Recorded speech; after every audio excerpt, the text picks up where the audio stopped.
Hi everyone and welcome back. This is Mindy Eggen, and in today's video we are going to be doing some really easy watercoloring. But first I wanted to show you a few new products from Altenew. The first one being this new mat. Now I really have been loving this mat. This is a great cutting mat. It has here in the center measurements and the sizes for an A2 size card base, so whether it's a vertical or landscape. It also has the outlines here for 12 by 12 if you do scrapbooking. And then it's kind of cut off at the bottom there, but it does go across 21 inches, and then vertical is up to 15 inches.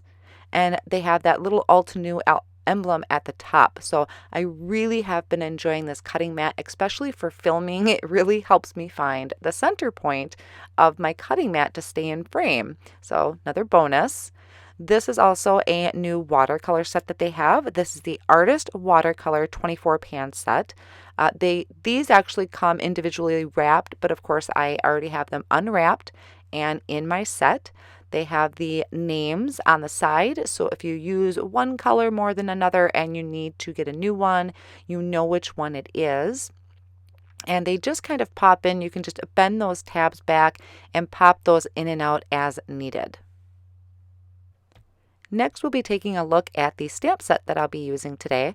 This stamp set is called the Watercolor Roses, and the minute I saw it, I knew exactly what I wanted to do with it. Whether it's because of the name or not, I just really liked those thick lines of the flowers and the leaves. So great for practicing your watercoloring. And as always, I like to show you the insert here. So these are ideas that come with the stamp set to get you started. If you need to jumpstart your mojo, it has some ideas in here. Also some stamp sets that would work really well with it, and some stencils. There's also a barcode in the bottom corner there that you can scan to give you some more inspiration. So I like to keep those, and I just stick them in with my sleeve that I store my stamp sets in. And then there's also a coordinating die that you can purchase separately as well. So these are the products that I'm going to be using today in the video. I'm going to start by stamping out my images. So I am using some Artistico Bright White Cold Press watercolor paper. I just had pulled that full sheet out. I'm going to stamp on the full sheet, and then I'll decide later what I want to use for the actual card front. And I'm actually going off of one of the examples that is in that pamphlet. I really liked the layout of it. I'm just, instead of stamping, I'm going to watercolor. So I'm going to just take those images, lay them out. So I'm starting with the two different size roses here, and then just surrounding it with all the different foliage that is in this stamp set. You get quite a variety of size of leaves and ferns coming off. If they're ferns, I'm calling them ferns. But the different size leaves and images here kind of going off in different directions. Once I'm happy with that layout, I'm going to pick that up with the door of my MISTI, and then I'm going to stamp it in the Antique Linen Distress ink. This is just what I happen to grab. You can use a very light gray. Any light color will work here.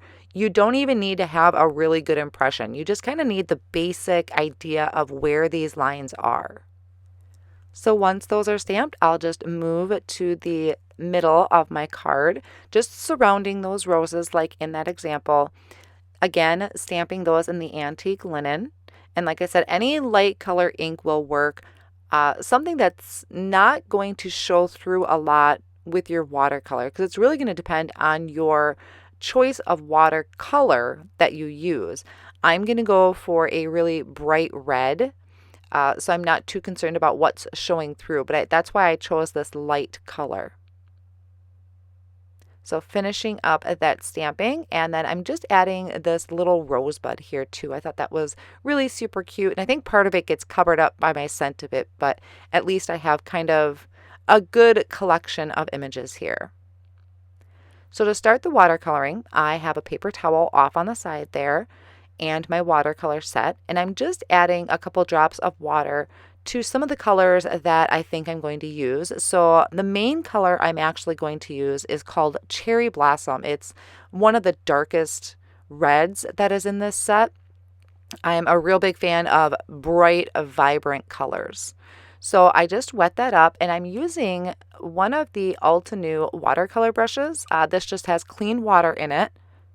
And I'm starting off by adding the straight color. So you can see I squeeze the brush, water comes out. I'm kind of getting rid of that color on there and then just continuing to spread it out. And as I wet my brush and bring it back to the paint, that color is getting lighter. So it's going to look like I truly watercolored this by hand. You'll see the antique linen show through just a little bit, but I think that just adds a lot of character and almost texture to it, because of course watercoloring is not perfect in its sense. So I'll continue to do that through all of them. I'm just tracing over what I had stamped here. So starting off first with the color that I dip my paintbrush into. And you can also have a little glass of water if you'd rather dip your paintbrush in. I was just kind of being lazy at the moment. I didn't want to have an extra glass of water on my table. So that is why I'm using that water brush. I just squeeze the pen so that it runs that water through the tip of my brush. And I'm just kind of brushing off there on the side to get that excess paint off of it and dragging through. And you can see how it's gradually going from darker to lighter. And I'll just follow that pattern all the way through my roses. Now, watercoloring is something I think that you really need to practice at. I've been attempting watercoloring so many times, and I just think the more you practice, the more you get used to the different brushes or the different watercolors. Really helps, and definitely cardstock or your watercolor paper makes a big difference too. This is one I've been experimenting with and I really like it. It's also a bright white, so that helps. It is kind of a textured one, textured paper as well. So it's just something to really work at, and I think that doing it this way is a really good way to practice that, because you're not freehanding anything. You're just tracing over what's there. It has these great thick lines for the image, and I just think it's a really good practice piece. So you could stamp this design numerous times, or even just the roses themselves, and try different colors, different variations. I know as I go along, I find different ways. Like I should have done something a different way in the beginning. You just kind of get the feel for it. And also, I think your brush makes a big difference. How big, how small, and to each their own. It's kind of one of those, not one size fits all. Somebody might like a really thin brush. Some might like the really thick sized brushes.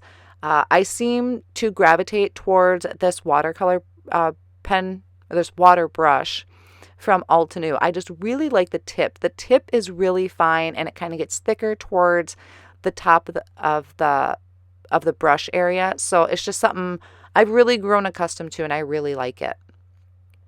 So now I've moved on to the leaves, and there's a few different greens here. I think that I'm using the rainforest, tropical forest, and green meadows. And I added, the darker color in one area, spread it out on some of them. I kind of experimented. I may have added the light green first and then came back in with the dark green. Some of them are just going to stay that kind of moss green. So like I said, it's more of just experimenting, finding what works for you, what you're envisioning it to look like. So definitely make it your own.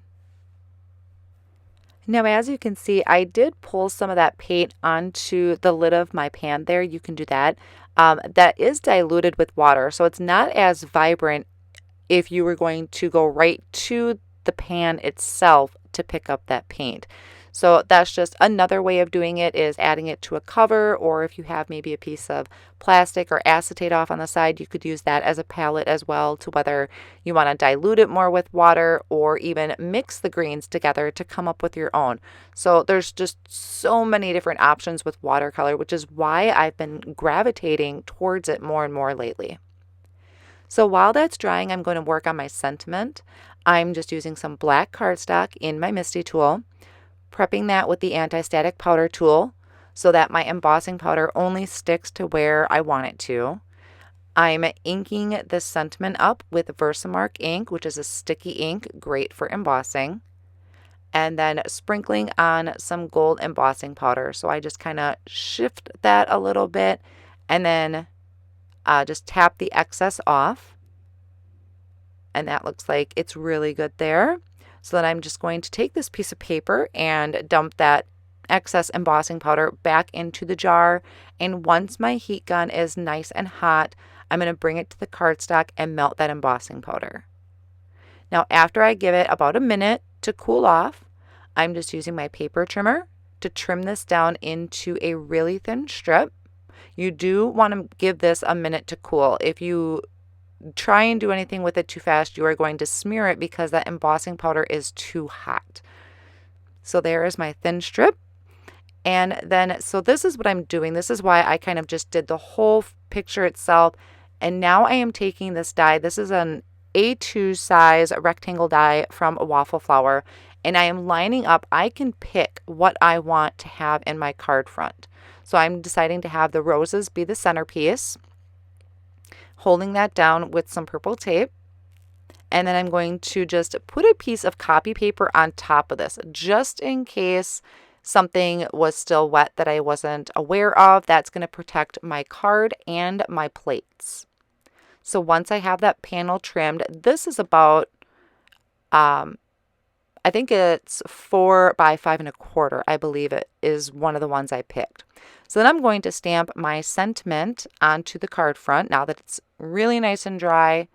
Once again, using the Versamark ink and sprinkling on that gold embossing powder. Now, since this is watercolor paper and it's textured, I really want to make sure that the sentiment shows through. So it does give pretty good coverage on the first try. But after I heat emboss it, I decided I wanted to double heat emboss that. And I really like doing this because it adds a little bit of dimension. So make sure this is really nice and cool before doing it. Prepping that with that anti-static powder tool once again. And then since I left that sentiment in my MISTI, I can stamp right over top of that again. And then coming back in to sprinkle with the gold embossing powder. Now I did have to tap it a little harder than I normally would because the paper was still warm. So that embossing powder wanted to stick. And then I can heat set that, and you can see this gives a little bit more dimension, heat embossing that twice. So it's a beautiful, beautiful look. So once that's cool, I'm just going to take a Swiffer cloth and just brush over that. That'll take off any excess powder that was there. And then using the Altenew tape runner, I'm going to attach this to a piece of palm cardstock that measures 4 1/4 by 5 1/2. And I am using that guide on the cutting mat to line that up. You can see it fits perfectly for an A2 size card. And I'm just kind of eyeballing using the guidelines there to line that up straight. Then I backed my sentiment with some foam tape. And I'm going to use my T-square ruler to help line that up straight on my card front. So I take the T-square ruler, line that up on the side of my card, and then I'm taking that sentiment with my tweezers and I'm kind of placing that right along the line of the ruler. And that will finish off today's card. So I hope you enjoyed this. I hope you will give this a try. This is a really fun technique. I'm really not sure what it's called, but it's a great, great way to practice watercoloring. So I hope you give it a try. All of the supplies will be listed down below in the video description and over on my blog as well. I want to thank you so much for stopping by today, and I'll see you next time.